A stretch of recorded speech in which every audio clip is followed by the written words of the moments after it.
Happy International Women's Day, everyone. I hope that you all had a great day yesterday, and I'm sure many of you were, either on social media or at events where we're talking about Choose to Challenge, which is the theme for this year. So thank you to everyone for joining us today at our roundtable. I'm Nicole Denholder, the founder of Next Chapter Raise, and we're a membership community that supports women in their fundraising journey. And to celebrate International Women's Day, we've organised our signature female funding fair. And today is the first of our 3 events where we're looking at this year's theme, which is Choose to Challenge. And so our funding fair is all around the fact that we want to put a spotlight on women investing in women, which supports our pledge here at Next Chapter Raise, which is really around challenging gender inequality in fundraising.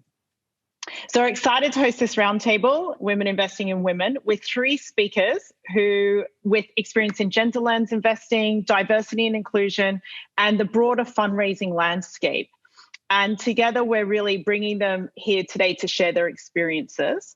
I'm going to do a very brief introduction of them, but as part of our discussion, I want them to share their journey around how they've come to where they are today.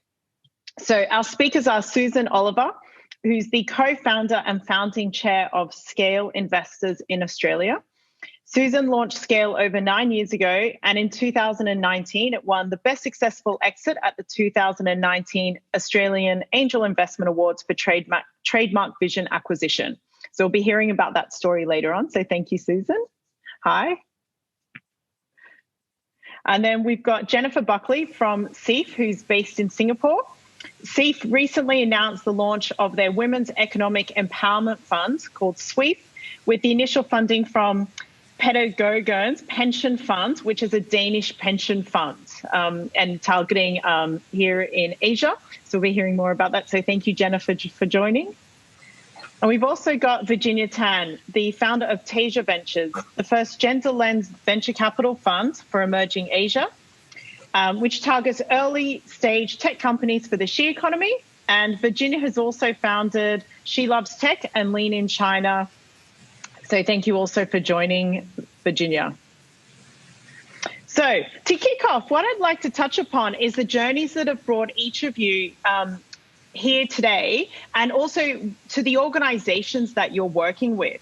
So I'd like to start with Susan. Well, first of all, I'd just say thank you to all of you for joining. So thanks, Virginia and Susan and Jennifer. So Susan, you started Scale Investors in Australia because you recognised that not enough women founders were being invested in, but also that there just weren't enough female investors out there in the ecosystem.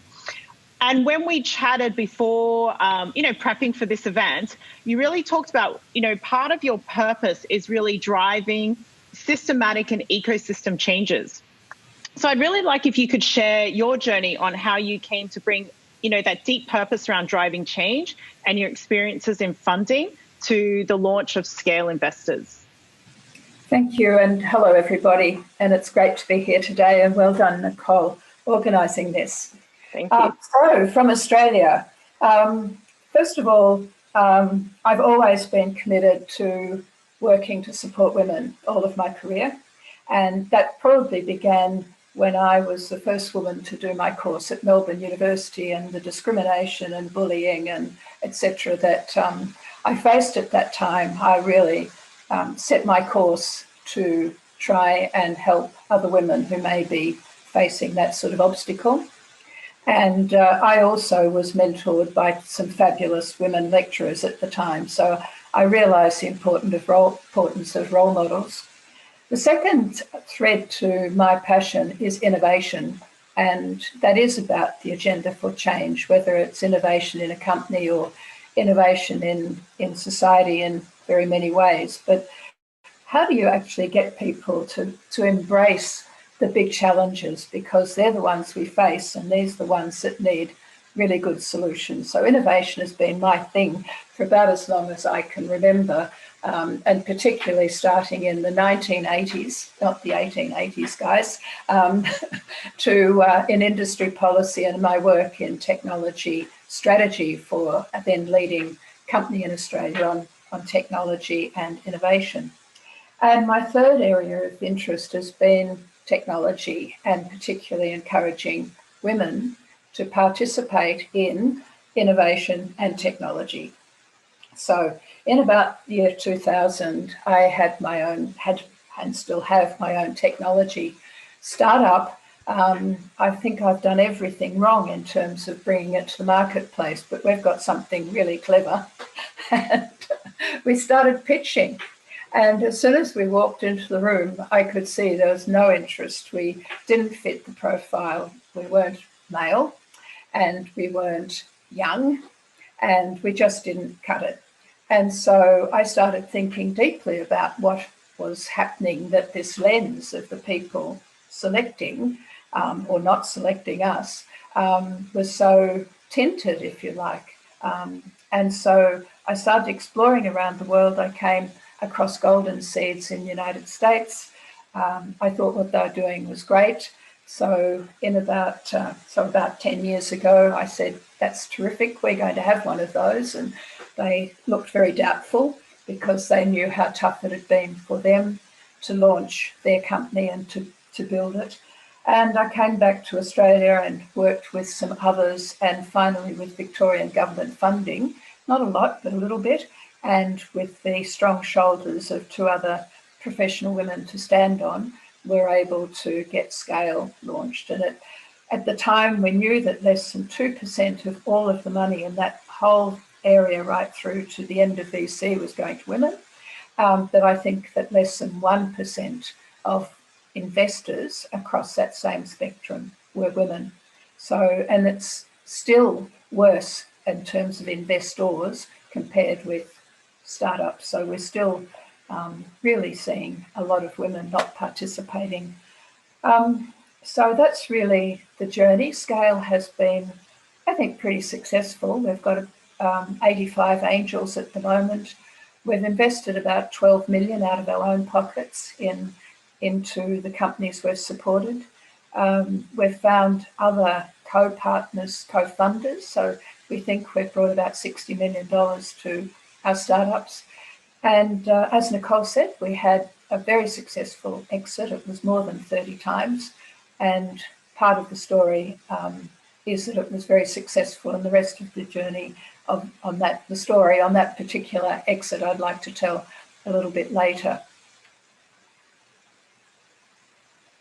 You're on mute, Nicole. Yeah, sorry. No, thank you, Susan. I mean, what's interesting is you talk about these 2 and 1%, and unfortunately, it's improved a lot. We're now talking 3%, but we're still not seeing the numbers move. So unfortunately, I know when a lot of people do ask, and I get this a lot, why do we still focus on female founders? I continually, why do we have female in front of all these words, right? Investors, funders, founders. I mean, unfortunately, statistically, there's a need to put, some additional scaffolding around this environment so that hopefully we can make a bit of a difference. So thank you.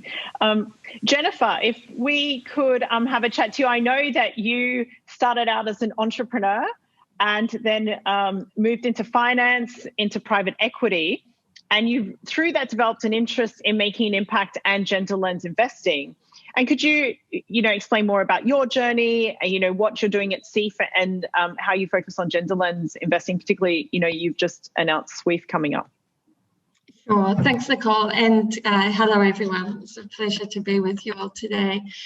So on my journey, I grew up in New Zealand. As Nicole mentioned, in my teens and early 20s, my family was building out a business. So all of my weekends and holidays were spent working in that business. So I got a very intense early experience on what it was like to be an entrepreneur, in the sense it's all-encompassing 24/7.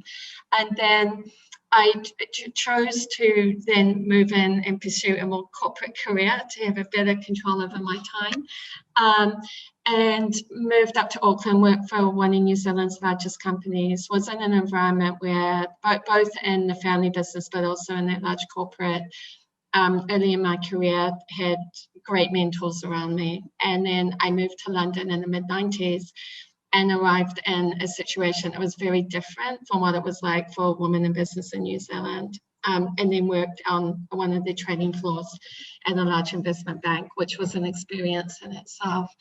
So then in my late 20s, I wanted to take all of that knowledge and to pursue a career where I could tap into those different experiences. And that's when I moved into private equity.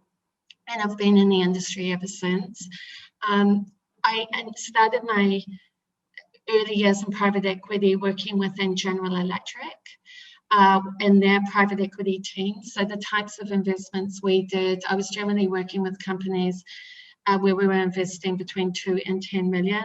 And it's very similar to the type of work I'm doing today. So a lot of my work and my career has been around taking minority stakes, working with the entrepreneurs on the developing their businesses over a 3, 5, 7-year horizon, and then working with them to exit out of those businesses or find some kind of exit event that made sense on all sides.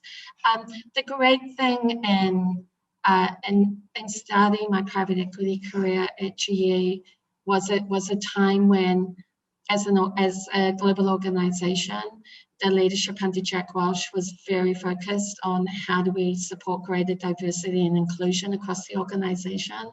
So as a business leader inside GE, there was an expectation on really figuring out those challenges for women and other minorities in the organization on both sides, what the organization needed to do, but also what we needed to do to ensure we were able to pursue the career paths we wanted in that company.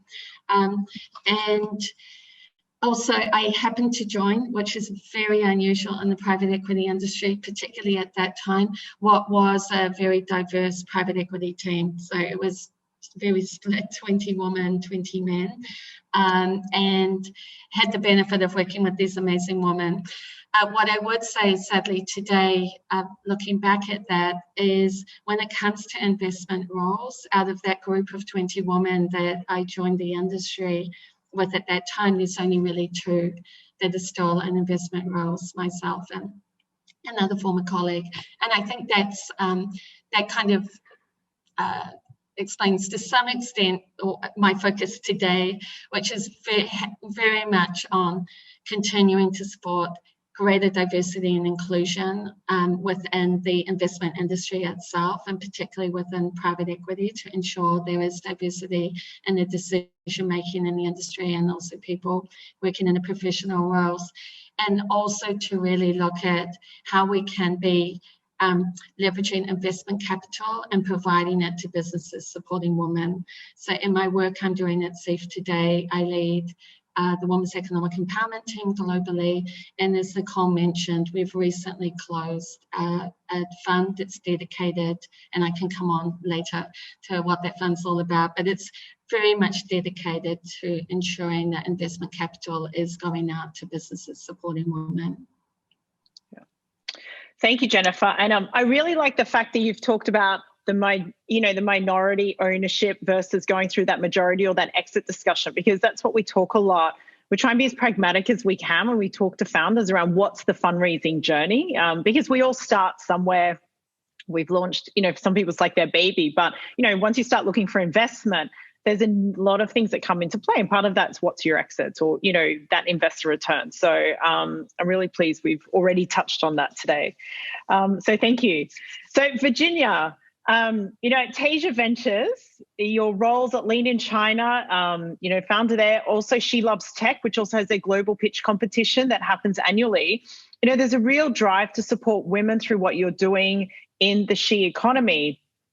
And, one of the things Jennifer and I had talked about in our prep is how important it is to have male-led businesses coming through this journey. It's not all about women. I know we're doing a spotlight on women investing in women around International Women's Day, but I think we all have this common goal that it should be both genders involved in this journey. And how does everyone move forward? And I see Susan nodding as well, because we'd also talked about that.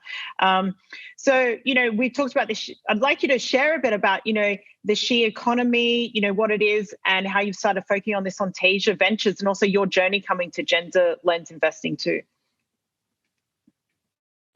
Sure. Thank you, Nicole. Really interestingly, last night for Women's Day, I finally published a piece called "Why I Built Asia's First Gender Lens VC Fund." I've been trying to write this for a year, so in many ways it sort of explains sort of how I got into gender lens investing. I think the story was this. My background was actually in law and finance. I was a emerging markets finance lawyer for about 10 years. I did some time in investment banking as well. But actually, when I was fresh out of law school, when I was around 22 years old, I took a gap year. And I was working in a slum in South America, and I basically was able to sort of witness the way that there was never ever enough funding in a way for very pressing development needs, whether it was healthcare, education. And in the case of the slum, I was working with a microfinance organization, and with young women. And so when I then became a lawyer and a banker, I spent a lot of that time, almost 10 years, actually doing a lot of pro bono work, for microfinance, for foundations, for development organizations, because what I was actually really trying to figure out was actually how you could really employ capital to finance, social outcomes. And in this case, it was women that I was interested in. And in those 10 years, there were a lot of very interesting social finance type structures coming out of London, where I was based. Whether it was private equity, whether it was social impact bonds, whether it was microfinance securitizations, etc. Now, fast forward to the last essentially 8 years of my life. I moved to China, 2013, to work on the Belt and Road for the Chinese, and then my life completely changed. I met a group of women in Beijing at a bar. They say all good things in Beijing happens in a bar, starts in a bar. And we essentially built a community which grew very quickly. And that, was essentially the beginning of Lean in China. I quit my job as a lawyer to build Lean in China full time. And we worked on everything from, we had the largest program for women's leadership, at college level. For like 150 universities in China.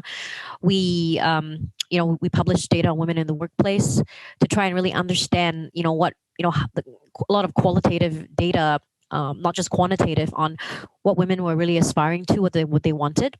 But then the big game changer was actually when we launched She Loves Tech, which was basically in 2015 held in a room with 10 entrepreneurs, all women entrepreneurs actually building technology. And obviously She Loves Tech scaled to what it is today, which is now, last year we were in 30 countries. We had I think 3,000-4,000 startups. But I think, in all of that journey, why we built Teja, which is, a gender lens venture capital fund, and why at Teja, we focus on what we call financing or investing in technology for the female economy. Looking at companies, products, business models, which really leverage women as an entire demographic. So we have male and female entrepreneurs. Right now, our portfolio is maybe like 2/3 female founders and CEOs. And essentially, the rest are male founders and male CEOs. What I felt was the big untapped opportunity of the female economy wasn't just women in business or women as CEOs. I worked with a lot of female CEOs in my life, but I didn't necessarily think that impact would necessarily always flow through just having a woman at the top. What I was actually really curious about was, from a product and technology perspective, as a product, could we serve women consumers in a way that, they weren't actually being served currently? They didn't have these choices, whether it was in terms of accessibility, quality, or price. And the second piece, which I was really curious about, was actually whether we could really finance certain types of business models, which really leverage upon women as a demographic, especially as a mobile workforce. Because to me, technology really was the game changer that I didn't know all those years ago in the slum. There was social outcomes that we wanted to finance. There was capital, but what was missing was technology, because technology was actually, to me, the key in making a lot of these structures bankable, which is what I was trying to figure out for years and years and years.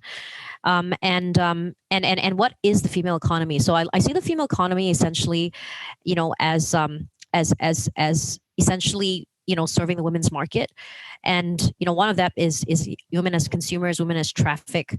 The second piece is actually women in terms of the supply side. So one is demand side, one's supply side. Women as distributors, women as suppliers, producers, women also as a mobile workforce. And I think COVID-19 has actually changed a lot of our, of the way we view what is possible. Especially because remote and contingent work is now going to become a reality. Women as micro entrepreneurs working from the comfort of their homes, having to balance work and life is now a reality. And I think the third piece, I feel when I look at women, in the she economy, because Teja takes a pretty broad lens of what the she economy is actually, while you empower women as market makers, whether you can also essentially, basically women are simultaneously conduits for social good. So for example, we talk about, okay, all these big, priorities we want to achieve in the world, right? Sustainability, climate change, etc., responsible consumption, education, healthcare. I don't understand how anybody can see this independently of women. Women, to me, are the conduits of achieving a lot of these outcomes. They're not like women as a separate hit. They're all conduits. And the question for me as a venture capitalist is, how do we really finance models which are hugely scalable with the help of technology and extremely bankable? And that's what Teja is really about. No, thank you. I love that point about that conduits. We talked to Karen Wong from Gobi Ventures, who's their head of diversity and PR. I mean, she talks a lot about this intersectionality, which is exactly what you're talking about, is how are we thinking about, and it's just not a simple gender as you're looking at women as one simple grouping, but within women, there's so many different elements that make them different. And so, addressing all of that, I think, is really powerful. So it's great to have you on to share that. Thank you. Now, I really like to get, practical in a discussion panel. We're all here to hopefully, have some takeaways. And what I'd really like to do is for each of you to explain, how do you actually do your gender lens investing? Is it different to other ways of investing?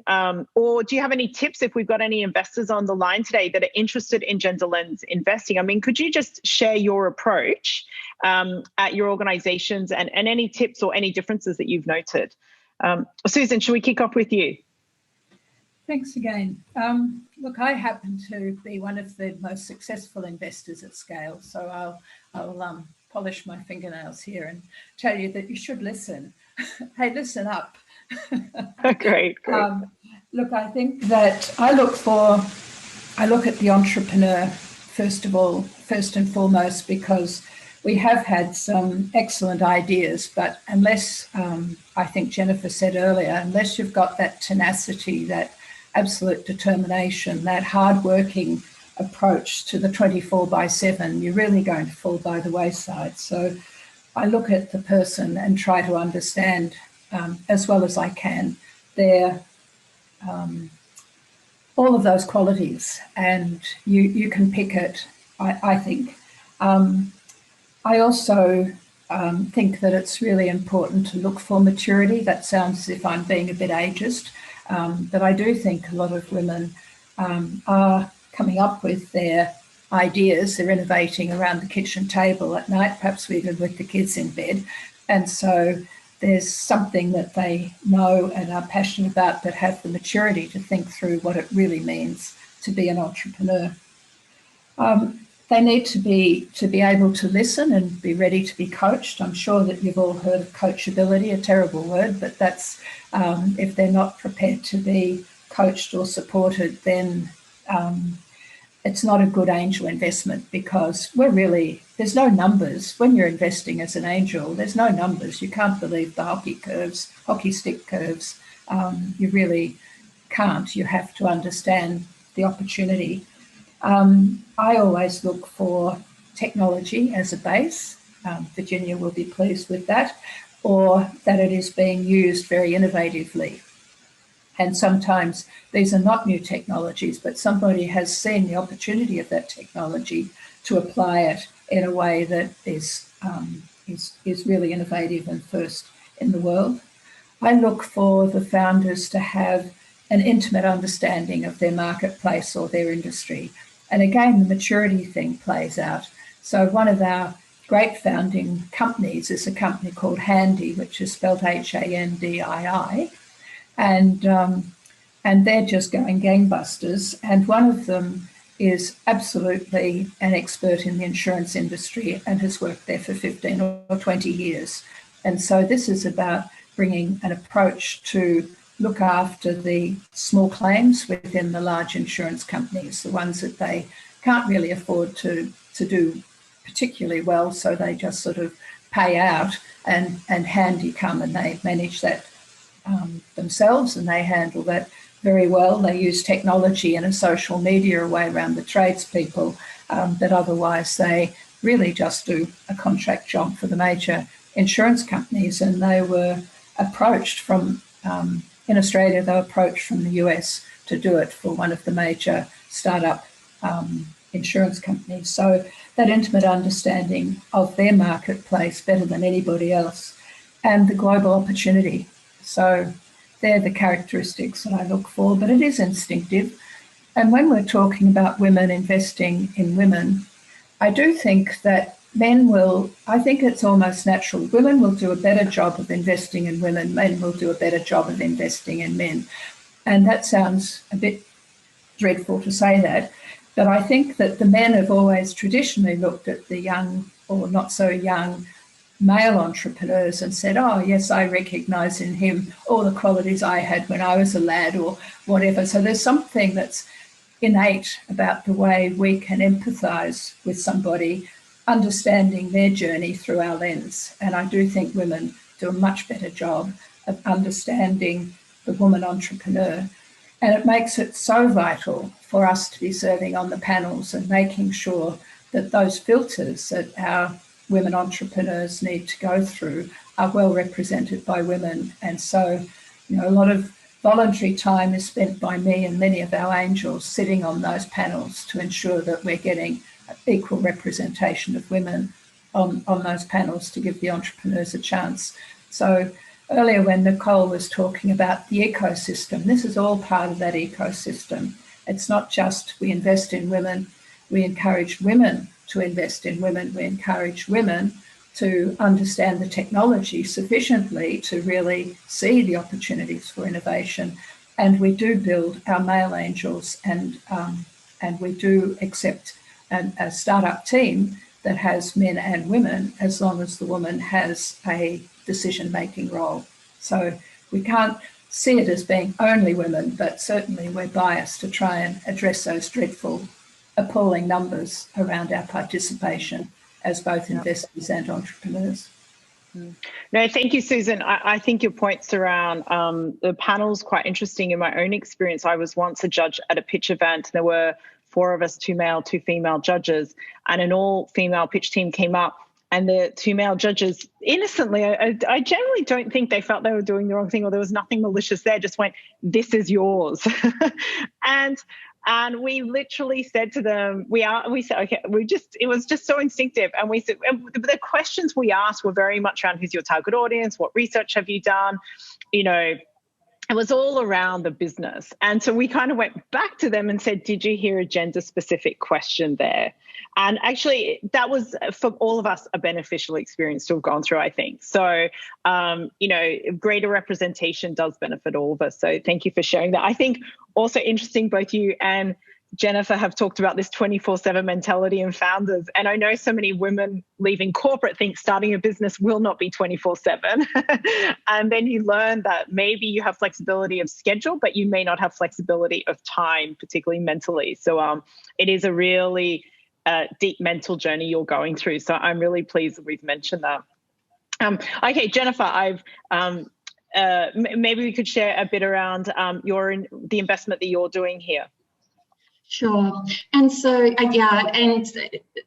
Susan, it was really interesting listening to you, because I think whether it's startup or more the early growth businesses, I think much of what you say translates between the two. So from that perspective of what we invest in, we're investing in businesses across Southeast Asia, and they are businesses that are supporting women. So we don't only invest with women founders. We look at our gender lens work in 4 ways. one and will always be an important priority of ours as women founders. But what we did find on our earlier program was that if we wanted to make a difference in the countries in Southeast Asia to closing gaps for women's economic empowerment in general, we also needed to be looking at the business models that we're tackling the challenges for women in the region that may have been founded by men. And in fact, some of their leadership teams may be slightly male-oriented at the point of investing. So as a result of that, we look at 3 other areas as well as women entrepreneurs. So sectors where women are prevalent in the workforce, and really looking at how do we support the development of quality jobs and career paths for women in those sectors, the likes of healthcare, education, a lot in the food-related businesses. Having come up from quite a mainstream private equity background and been investing in healthcare, I think my experience has been that typically the way a lot of investors look at the healthcare sector, there's focus on infrastructure and equipment and technologies, innovation, but actually the role that, notwithstanding it's a services industry, the role that the people in the healthcare industry play is often a little bit kind of put to the side. So this is where our work can really bring that to the fore, to really focus on who is driving the growth within the healthcare industry from a talent perspective. The third one, and I think I'm sure Virginia will talk to some of this, but it's looking at women as consumers, or where there are unmet needs and wants of women that we are not addressing, and that will touch on things like care economy, access to childcare, looking at flexible work, as Virginia mentioned in her discussion. And the final one is, and this translates across the way we think about the entrepreneurs, and if the entrepreneur is one that we feel fits within our program, is this idea of commitment to gender equality and diversity. And here we developed a particular tool to allow us to engage with entrepreneurs on this consideration around gender equality and diversity, and where it plays a role in developing the business and business performance. And I know we'll come on to this topic later. But what I would say there is what we've found is that commitment is probably the key consideration now in how we think about the entrepreneurs we're working with.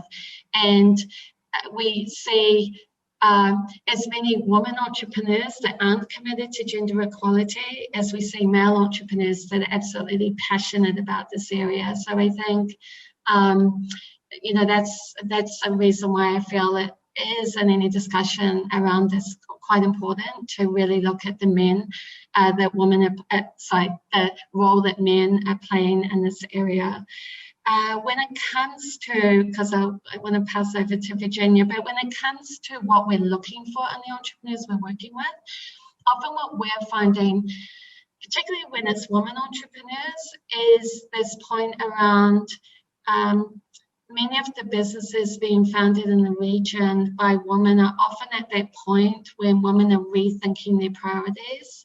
So it's often when they're starting families or getting married and thinking about having children, and they're starting to think about, where their career fits within those wider considerations. And so the businesses, we find it's often that the entrepreneurs are thinking about then what is missing for the next generation in the country that I'm in, and what could I be doing to make a difference there? And so there's kind of this also mission orientation to what they're doing, but definitely those entrepreneurs are commercially savvy. They want to build successful businesses, but they've got this other agenda and how they're making a difference to their economies. But the points that Susan was making around, tenacity, we spend a lot of time understanding their knowledge of the industry and where their company is playing a role in that industry and what gaps it's trying to serve. And their understanding of how to go about building the business. And in our work, we both look at supporting the companies we're investing in, but also how we develop the entrepreneurs going through.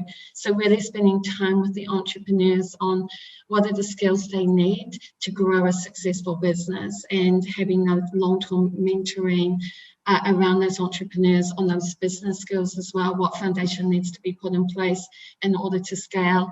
And I think the final point I would make is something that Susan said around listening.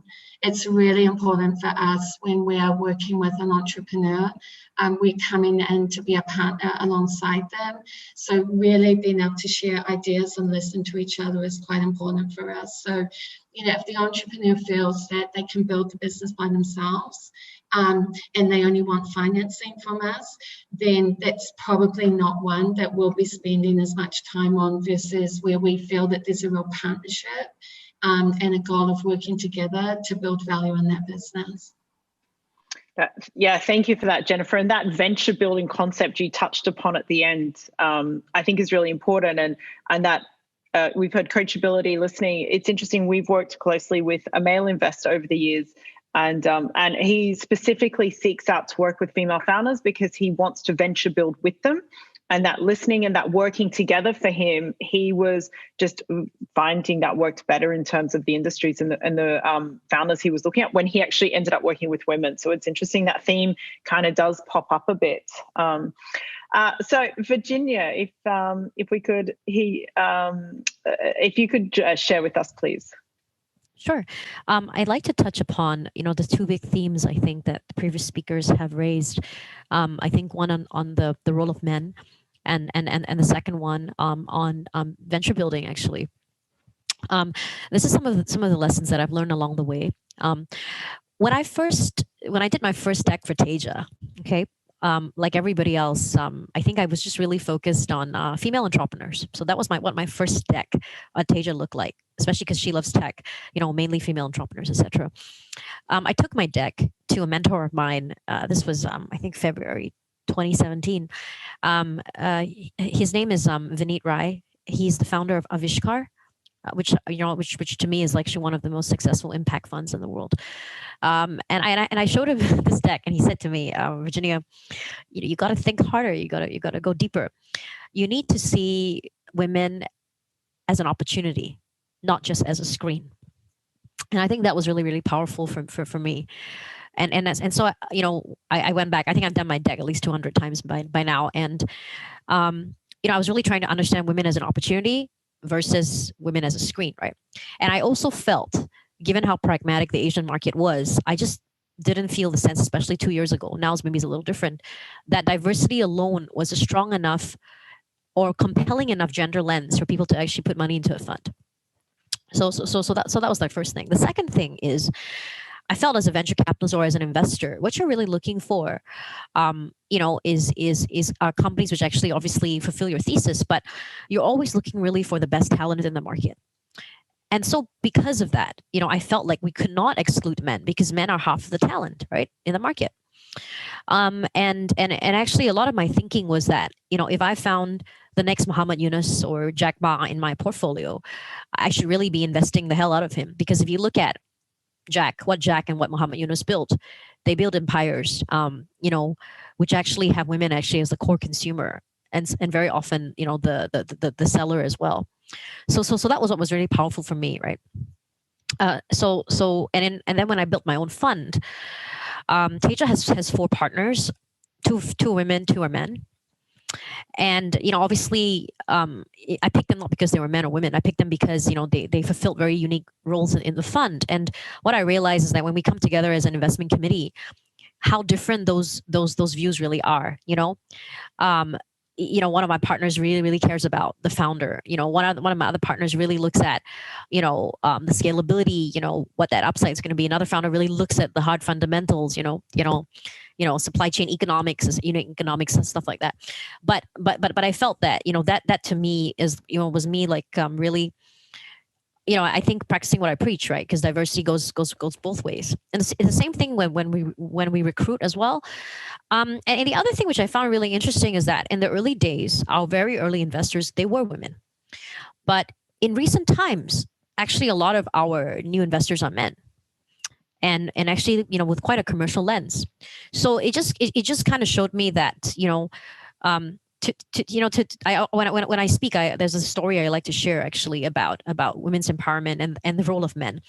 And the story I always choose is actually, how like 100 over years ago, women in China bound their feet, right? And then in one generation, that practice vanished after being around for hundreds of years. And the reason why that practice actually just suddenly vanished is because it wasn't just because the Chinese intelligentsia was, advocating that this was bad, and, etc. It was because villages of men agreed to marry villages of women who didn't have their bound feet. So after a while, everybody was like, okay, if I don't have bound feet and I can still get married, then why the hell to bind my feet at all? And so it vanished in a generation. So I really believe that men actually can be huge game changers, in general lens investing, and because they still hold the reins to the majority of the capital out there, which is our reality. The second piece about venture building, and I think this is something, I was having this conversation with Suzanne Beagle actually late last night at like 1 a.m. In my early days, I focused so much on about what we were investing in, but I think general lens investing, the conversation is about how we invest. And so there's a dilemma which in my head, which keeps playing, which is like, do we change women, bring them up, to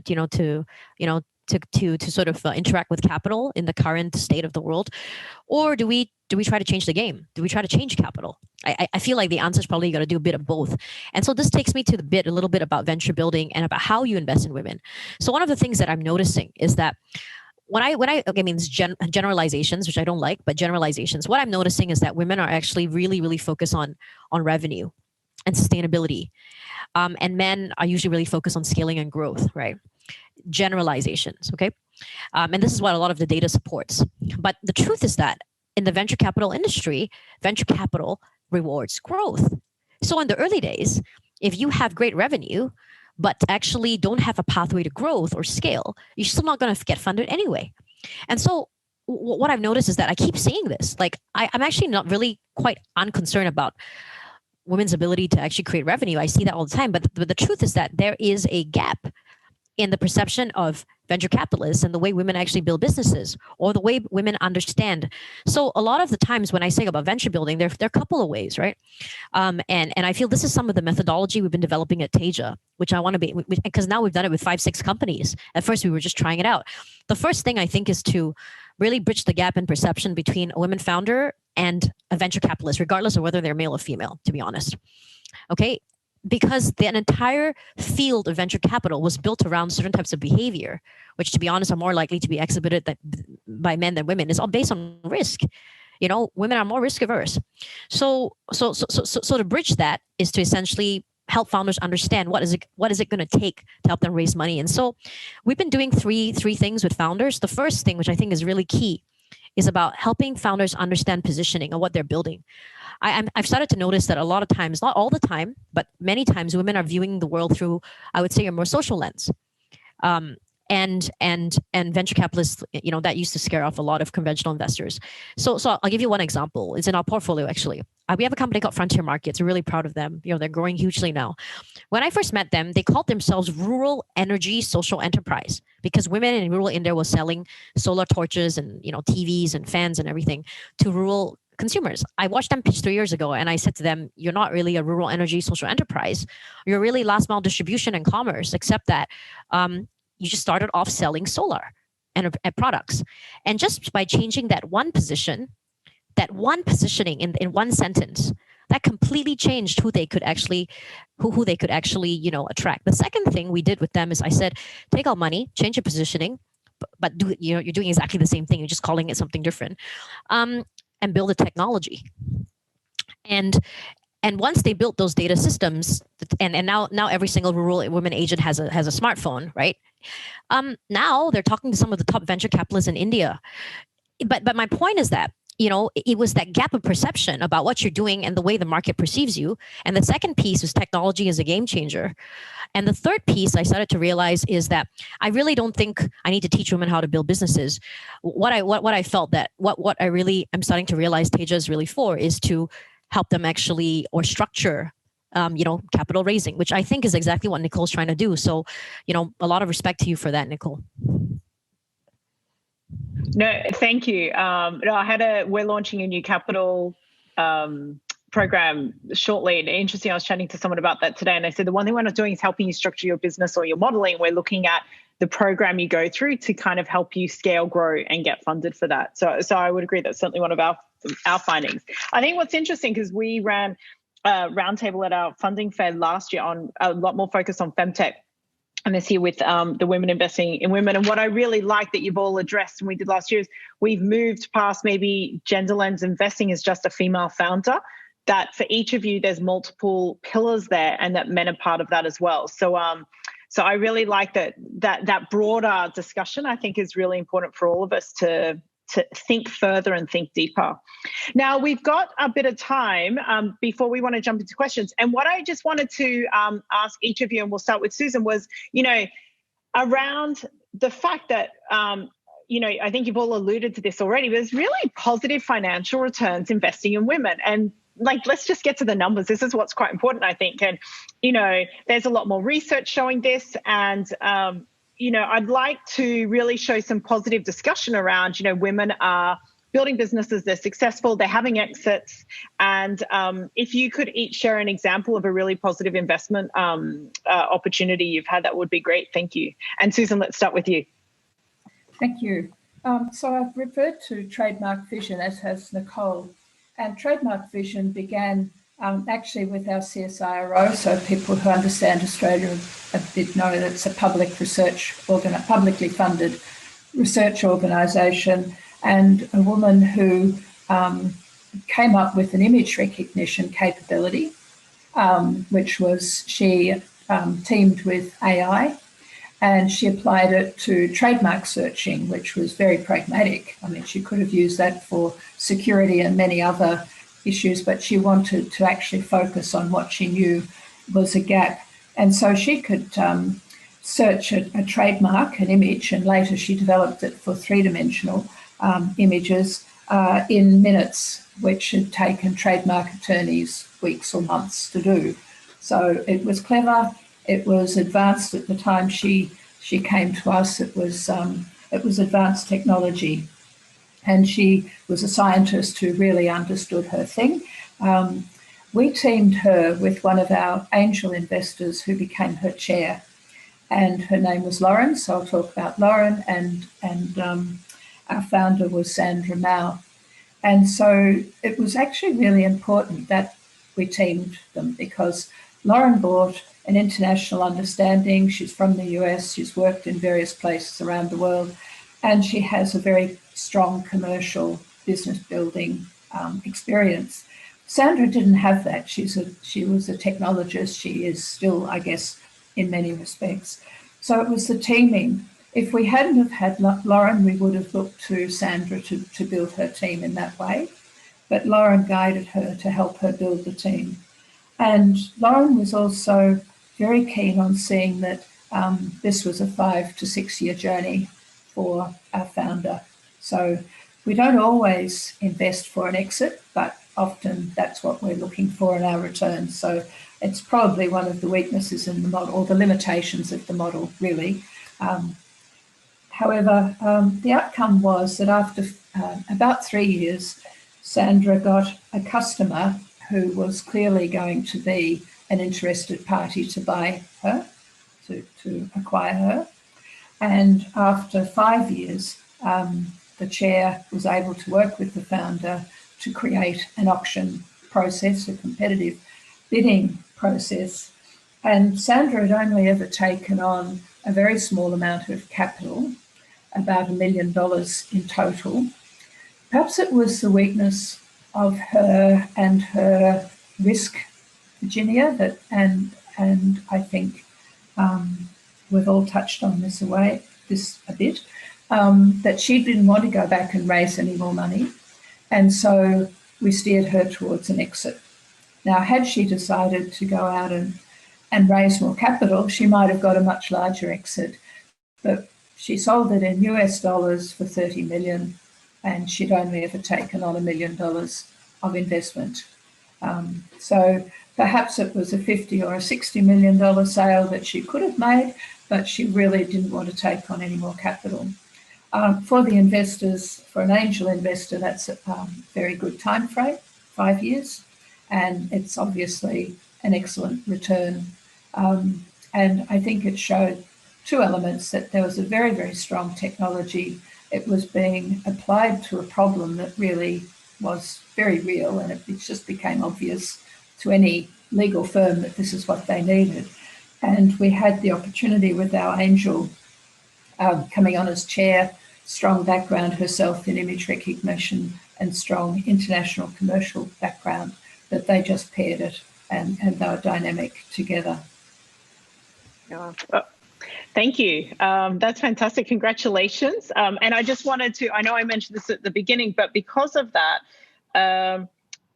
because this was an Australian based in Australia, so you actually won the 2019 Australian Angel Investment Awards for that. So congratulations. Yeah. Yes, no, I don't think they've had one before or since that was as successful. So sort of a 35 times multiple once you look at the exchange rate. Perhaps it was even more. It's pretty stunning, and in 5 years. But I think it had all of those ingredients that we're talking about earlier, and where Sandra perhaps was lacking, we were able to work with her to assemble the team and get her to take on other employees that balanced out that team to really take it to market. And it was a gender diverse team. So I really absolutely agree with what Virginia is saying, that you have to get that diversity and acknowledge that. Yeah. No, thanks for sharing that. And also I think you've touched on what Jennifer was talking about, that's, being that advice and helping through that, right? Like you're not just given them money, but through scale, you've also given them someone who's led them through and been part of that. So congratulations. So Jennifer, could you share maybe a story or a success that you'd love to share with us? Sure. And from our side, when you're talking about returns, I think with our work that we're doing, where it's sitting within our investors' portfolios, it's generally in the alternatives area and PE. And so the investors are expecting us to be able to deliver a 20-25% return on any of the investments we're making. So generally that's requiring us to really be backing companies that are growing at 30-40% growth rates over 5 years to be able to deliver on that type of return. And I think what we've seen in Southeast Asia is, particularly in our existing portfolio that I mentioned earlier, is only focused on women entrepreneurs. We are finding some exciting businesses growing successfully across the region. And one in particular that I can talk about is actually when you think about women having pursued a career and then stepping away and thinking about building their own company. One story comes to mind, which is Dr. Ho, who was an OBGYN physician in Vietnam. And she had worked in Ho Chi Minh City and the healthcare system there, but she came from the main city in Mekong Delta. Mekong Delta in Vietnam covers a population of around 17.5 million. And in order to get from Kanto up to Ho Chi Minh City, particularly 12 years ago when she first built her hospital, it takes 5 to 6 hours. And so she wanted to give back to the community that she came from by building a hospital that was able to deliver quality maternal care services to women and their families in that region. And so she built Fung Cha Hospital. And over the last 12 years, we've invested in her again a couple of years ago so she could build out her second facility.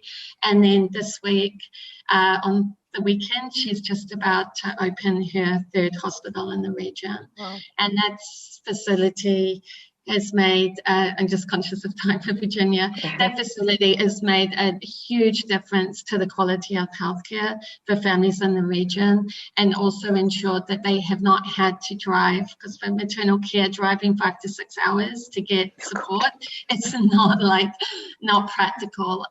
So she's really lifted the quality of healthcare services in the region. That hospital's, very highly rated when you look at the ratings across the Vietnam public and private system, and she's been able to develop a strategic partnership with one of the leading maternal care facilities in Japan. So that's been a very exciting investment for us, both from the commercial side, but also from the impact side as to what Dr. Ho's been able to achieve. Wow, thank you. And it's great to see that you've done that follow-on investment. I think that's, nice for all of us, for any founders here, hearing that, there's always this one investment looking for an exit, but, working with an investor that can, be part of that's brilliant. So if we go on to Virginia, now also Virginia, I know Alex at Lantern Rouge has asked a question that maybe we can tie into what you share about your success point. And it's around, female founders being bold with, scale and their growth business strategy. And can you comment on the way that women are investing? Do they do more DDD, do you find? Due diligence, and need more business proof versus, the strategy you're using. And before I do that, I know Jennifer's going to jump off at 1:30. So I just want to say thank you to her for joining us today because she's got a hard stop at 1:30. So before she jumps off, thank you very much for all of your sharing. And if there's any questions that anyone has, please put them in the chat and I can share them with Jennifer afterwards. But thank you for joining us. So Virginia, Jennifer, there you are. Yeah, so thank you very much. And I know you're going to jump off soon, but thank you so much. And I know I will be in touch with you again, and I'm sure many others here would like to speak to you as well. So thank you. Thank you, and feel welcome to reach out to me. And Virginia, I'll stay on to hear your story. I always love hearing Virginia's stories. Thank you. Nicole, so let me address a bit of both. I think maybe I'll share one success story and then I'll talk about the diligence part of it. So we have a few, but I think the one I wanted to highlight, because I was just on the phone with her before I got on this call, is a company called Burgreens. Okay, they are Indonesia's leading plant-based food consumer company. Okay, and they used to be an F&B company, and no VC wanted to touch them because they were F&B, and in the middle of a pandemic, what the hell you want to touch F&B? I turned down the deal twice, and then the third time I decided I would do the deal because I realized when I sat down with the founder, two founders actually, but the CEO was actually female, I realized that their real strength wasn't in F&B, but it was really in product innovation and food science, and they were able to just get products to market which were delicious and cheap and healthy much quicker than their competitors. And so what we decided to do essentially was that, so this is a little bit in terms of both positioning as well as scale and growth in terms of strategy. So the first thing we did is that we said, okay, where the money is actually is in CPG, not in F&B. That's where all the venture capital investors want to go. So immediately I said, take our money, launch your frozen food product. They did that in a time which was staggering to me, like, in the middle of COVID in like less than, 2-3 months. And then, within the year, essentially they were EBITDA positive. They were the top seller in Tokopedia, et cetera, et cetera, et cetera. So the execution was incredible. But what we had to do in terms of a shift was that to realize that they had to position themselves as a CPG company as well as with a retail arm. We ended up eventually separating the two parts. And guess what? The minute we did that, the investors started to come like basically flood us on the CPG side of things. And now the deal is basically so hot that it's very hard for any investor to get in because now the big guys, globally are looking at it. So that's actually very, very exciting because, it was about, first of all, changing position. Right. And having and a lot of the time that we spend with the founder is actually telling her, okay, you know what, you need to be focused just on fundraising, and you got to be a lot more aggressive, in your growth and your projections, because she's quite conservative. But what's really interesting is that the fact that she takes on that advice really, really quickly. I mean, one of the things that I think founders need to understand is that, this company was already EBITDA positive before COVID. It ended last year EBITDA positive, but that literally doesn't mean that much to a venture capitalist, because a venture capitalist is not going to make their money from how much revenue you are making. A venture capitalist is going to make how much money from what your valuation actually is, the way you increase your value. What I think founders need to realize, especially female founders, is that your revenue, you need to figure out what are your real value drivers for growth, not just for revenue. What will drive your revenue may not drive your valuation, but the way your investors make money is actually by your valuation. and it's to actually, so basically we worked a lot with her on, growth strategy. And actually now on the retail side, we're again working on growth strategy because there's a lot of interest now in funding the retail side separately. So a lot of that is actually understanding the way capital flows, what investors are looking at, not operating in a vacuum in a wider market. And finally, like one of the things that I literally spent the last week doing with four of our different portfolio companies is literally telling them to prepare 2 slides for me, which is basically how much you need, where this is going to bring you, and how you're going to spend it. I know this sounds really kind of basic, and these are experienced entrepreneurs, but that's actually what an investor basically needs to see. I'm telling them exactly what they need to show, and to express that to me in a completely quantitative way, because investors just get that. And it's not enough to show revenue, but it's showing how $2 million of revenue can become $100 million. And I think one of the things that I'm facing more and more is actually, as a venture capitalist, you're looking to take a company from, let's say, less than $5 million to a couple $100 million. So even if revenue is very, very positive, let's say you get $20-30 million a day, $20-30 million a year, but you don't know how to drive your valuation to more than 100 or 200, it still doesn't work, which is why venture capitalists would find that risky. So that's some of my thoughts around that. On the question you asked, for us, I think Teja actually has quite strict due diligence criteria, but to be honest, whether it's a male or female founder doesn't matter at all to us. It's just we apply the same criteria to a male founder as a female founder. I don't care about their gender. Do we have slightly stricter criteria or a more sort of rigorous diligence process than some venture capital funds? I believe so, which is what we were told. But that's nothing to do because we look at the female economy. Is because my 3 partners, are super experienced and wanted to make sure that even though we were a first-time fund, that we had that discipline, which I thought was important. Yeah. Great. Thank you. Thank you very much for sharing that, Virginia. And I think what you've actually pointed out a few times is the fact that you really look at the positioning around, the couple of the founders you've mentioned, you've actually gone in and helped them tweak, and it's really made such a big impact. So congratulations on really driving that positioning change and helping them think through. It's really, really impressive. So thank you for sharing that. We're at 1:30, but I did want to see if there were any other questions that we had. We've got one from Donna for Malaysia. Okay, so there's a question here around, and Susan or Virginia, if you'd like to take this, it's what's one of the first questions you would ask women entrepreneurs who you're looking to support? It's one question, one each. Well, I think Virginia has said it really well. It's really that growth, scalability, and so their vision that they want to drive it and be part of it, and that they have that sense that they can actually grow a business that's got that global scale that Virginia's articulated so well. Okay, thank you. For me, the only thing I really want to ask an entrepreneur is, what's your vision? How far do you want to go? Because I realize that one of the things you can't change is founder DNA. Yeah. And I'm learning that. Like, you can't tell a founder, okay, the greatest capital potential is actually if you build a platform. If the founder says, actually, I want to build a brand. That's actually a conversation I had on Sunday night at 1 a.m. Because I realized that what the founder wants to do is build a brand, even though as a platform, she can raise a lot more money. So I always am interested in where the heart of the founder is and their vision, because they will always go back to that. Yeah. Great. I think this question's likely more for Susan, but I could be incorrect in terms of from Kylie.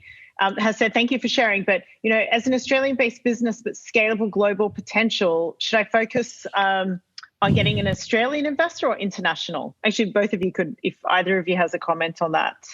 Looking for that first investor as an Australian business but global opportunity. I think if Kylie's resident in Australia, it's the Australian law that she should be looking to be protected by, and for investors to be protected by. And so I would say look for capital in Australia. Those of our companies who weren't able to raise sufficient capital in Australia have flipped up to the US generally, and then it's a new legislative system that governs the protection of both the investors and the founder and their IP. So I think that's probably a decision right from the start.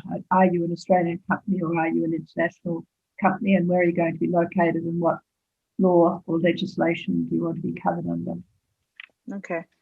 Thank you, Susan. And I think, Virginia, we've got Polly from Conscious Paper who's asked a similar question, but from the Hong Kong-based business and looking to grow from Hong Kong. Would you recommend looking for Hong Kong funding? And they're teamed up with India, Sri Lanka. They've got manufacturers there. They're able to sell in Hong Kong and elsewhere longer term as well. They're a great business. We know them very well. If you don't know Conscious Paper, have a look. So they're a great business.